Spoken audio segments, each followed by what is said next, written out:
Howdy, this is Mackenzie Franklin from SideGame LLC here in Colorado Springs, Colorado. Today we're going to take a look at one of my favorite games ever, Maracaibo. So Maracaibo is a 10 out of 10 for me, but what makes this game a 10 out of 10? And the way we're going to talk about this is through the 5 things that I love about Maracaibo. This is a new format for the channel and one that I wanted to give a try out. I'd love to hear what you think of the format, but without further ado, let's get started about talking about what makes Maracaibo incredible. So right off the bat, what is Maracaibo? Maracaibo has you playing as a captain of a ship in the Caribbean in the 17th century. So your whole thing is you are going to be loading up your ship full of crewmates, sailing around the Caribbean here, and just trying your best to do whatever it takes to get the most prosperity, wealth, and fame in the Caribbean at the time. Whether that be aligning with the different nations who are colonizing the area, fighting off pirates, or propelling a story mode. Now, that being said, my first favorite thing that I love about the game is the story deck. So the story deck features chapters that you can play through, and each chapter is going to add specific tiles to the story, specific cards, different quests that are going to populate on the board, and these little quest tokens that you can go and visit that have something special that you get to do based on the card description here. So in this case, you are going to protect Gloria, the sister of the first officer here, so you need to make sure you have some strength to do so. So that's really cool. It offers you a different objective to go through that'll give you some special ability and will proceed the narrative forward. So I'm not going to get into any spoilers here, but this is pretty dang incredible. And the coolest thing that this can add are legacy tiles. And these legacy tiles are going to be pieces that you actually fit on the board and will change up the game. They evolve the game from play to play. And this is a legacy style game where you don't have to play it with the same people every time. Think of something like Oath. This is incredible. I love this idea that the game is changing and the players can jump in and out of it and see how it's evolved. So I've loved this whole entire story. There's a great campaign that you go through and the different mechanics that are added, and they really spice up each game. The tiles are interesting and fascinating, and it's a blast. I've gone through the entire story once, and if you don't want to go through that story, you can just play easy, normal, or hard difficulty modes, where they basically include all of the different tiles. So you can just try them out right from the get-go if you just want a higher complexity game. And I think that's really cool. But I do love the different paths that the story will take you on and how it lingers from game to games, your decisions and choices. So cool. I love that. That's my first thing that I love about this game is the narrative story deck and the legacy tiles. Now, my second favorite thing in this game have to be the multi-use cards. So in this game, you're going to be hiring crew members, doing special events, really all sorts of cool things that are tied to these cards. So this is what a card looks like. In the top left corner here, you're going to have a cost. It could be in coins, could be in strength, whatever. You have a victory points if you play it in front of you. And then on this left side here, you have the types of goods it is. So on the top, that's the type of good you can sell it as or trade with it as. And so this one is a tobacco, and the symbol on the bottom is the quest icon and what you're going to be using to satisfy quest conditions. So it could be a spyglass, all sorts of things. And on the bottom here, this is what it offers you when you play the cards. So they could be green like this, where you get income. They could link to specific icons. You also have cards that are red like this that give you special abilities. Sometimes you could even use them in combat. And my favorite types of cards, as you'll see in here, are these assistant cards. So these are really fun. They have this number, and that means that you're actually going to place one of your figures on the map, and that represents that person. So the guy on the map is the explorer, is the innkeeper, is the mercenary, and you can go visit them during the game to activate this special ability down here that's displayed on the bottom of these cards. And generally, when you play one of these cards, they're also going to give you one of these extra synergy tokens, and these tokens are going to activate those additional income icons on your other cards. So if you get an Anchor one, you have this new ability here that's going to give you some extra points, or on this card, it'll give you some even more points. So there's lots of cool combos and things that you can do, but you can also use them to trade at different locations, complete quests. Oh, there's just so much to do with these cards, and you're going to see so many during the game. It's really fun to kind of, puzzle out your hand and see what you're going to do. Oh, it's such a blast. So my second favorite thing of this game, the multi-use cards.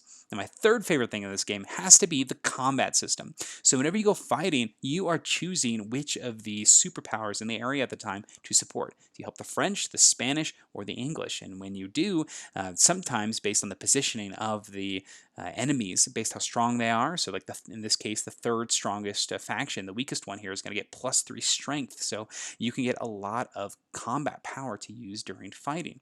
And when you fight, you're actually going to be putting out these cubes onto the board for each faction. So whenever you do, generally you're going to get influence in those factions, which is going to give you a multiplier.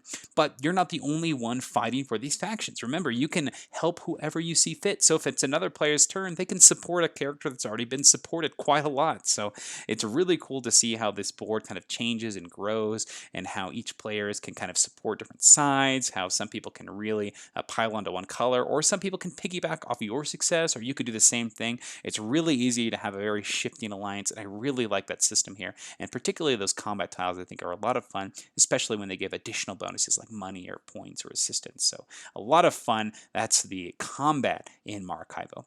My fourth favorite thing has to be the turn structure. So this is very simple, very straightforward, but something I love. Now the turn structure in the game is quite simple. On your turn, you move 1 to 7 spaces on this gigantic board, which is a lot of choices. So you can visit a city, and that means that you can deliver some goods there and take the action of that city, or you can just move and take actions based on how many spaces you've moved, and those actions can be all sorts of things. You can fulfill a quest, you can use one of those assistants I was talking about earlier, and then you can also kind of reserve these project cards in your hand that you really want to build. So I really like that. You simply move, take an action based on where you moved or how many spaces you moved, and then you'll redraw cards. So the game board itself here has a lot of spaces here. I think it has 21 spaces, something like that. And so you have lots of choices where you're going. Do you stop in the towns and get the effects there? Do you go to these quest tiles? Or do you just use the village actions and not take any of the other bonuses? You also have those story tiles that I was talking about earlier they can access. So there's so many cool things that you can do, and the turns are so straightforward. You move, you do the action, you draw back up to your hand size. It is such a simple turn mechanic. It keeps the game flowing, but it presents a lot of choices in what you're doing. Love that. So that's my number 4 favorite thing, is the turn structure in Maracaibo. And my last favorite thing I want to talk about today are your player ships in Maracaibo. So in this game, you're going to have your own ship here. Now your ship not only has that reserved area we talked about at the top here, but it also has kind of an objective card in this upper left section and upgrades on the bottom. And I love when games provide you upgrade paths. Now speaking of upgrades, here's an upgraded board here that's going to hold your upgrades a little bit cleaner. But man, I love this. So each of these sections has these 2 little tokens on it, and whenever you remove both, you access the ability underneath. They could be these red abilities, which are effects that you could activate on your turn. They could be instant abilities that give you points or coins, or they could be effects that are just passive that give you like extra hand sizes or extra actions when you take village actions or extra combat actions. There are so many choices. And another awesome thing is this top section here. So in addition to that reserve section, you also have an area that is your kind of like your theme for the game, your objective card, and it prevents you with 3 mini goals that you're trying to complete, which give you some direction in the game. So I really like that. It's a very small reward, but it can be huge. Earning a couple dollars here and there, gigantic, and it's net gain of like 10 points, which can be significant in the game. So I really like that it sets you on a path, and it has a cute little addition that when you do finish it, you flip it over. It's got a flag on it that's just a way of saying that you've been appointed admiral. It's just fun. It's really neat, and I think it's a great touch and offers a lot of customization, lots of paths to choose, and you get to draw multiple of those objectives at the beginning, so you can pick the style of game that you want to play. So I love this here, and oh man, it's just a fantastic setup. One more thing to add, with that objective system, there's this really cool mini choice that you can take. You can either wait and, for example, it says maybe you have to do 3 combats. So you could take that 3 combats, or you could wait a little bit longer and maybe do 4 or 5 combats, and if you do, you get points on top of money. So you have this very interesting choice of, do I take the money now or do I wait a little bit for points? So it's a cool little choice that you have to make in addition to everything else that's going on. So I just wanted to make sure I added that. But that wraps up my list of the top 5 things that I love about Maracaibo. Not just the top 5, but just 5 things that I love about this game. This game for me is one of the best Euro games I've ever played. 10 out of 10, a fantastic experience. Alexander Pfister is one of his best works here, and it's a game that I'm going to continuously come back to, whether it be solo, whether it be multiplayer, and I'm so excited for the expansion that's about to come out.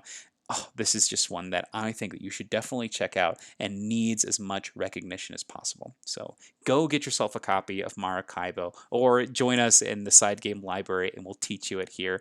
But cannot wait to play this one again. I think it's incredible. So thank you so much for watching Side Game Strong.